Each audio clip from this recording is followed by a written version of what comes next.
Ако често се тревожиш и си заклещен в своите мисли, опитай това. В главата ни постоянно бушуват най-различни мисли. Понякога това може да са неутрални мисли, като «О, днес за вечеря ще си направя пица». Когато ние не им обръщаме внимание, те изчезват. Но друг път мислите може да са тревожни. Например, че няма да се справиш с предстоящата презентация. Тогава започваме да търсим как да се отървем от тази мисъл. И какво правим? Издухваме я.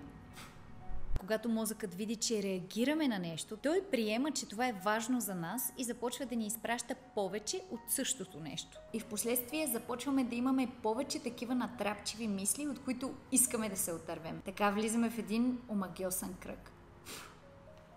Затова, ако когато ни се появи натрапчивата мисъл, ето я, просто я оставим и не я обръщаме внимание, не реагираме, не я издухваме, тя ще си отиде от само себе си. По този начин даваме сигнал на мозъка, че тази мисъл не е важна за нас. В резултат на това ще имаме по-малко от този тип мисли и по-рядко ще се тревожим. Ако искаш да бъдеш по-щастлив и спокоен, последвай ме!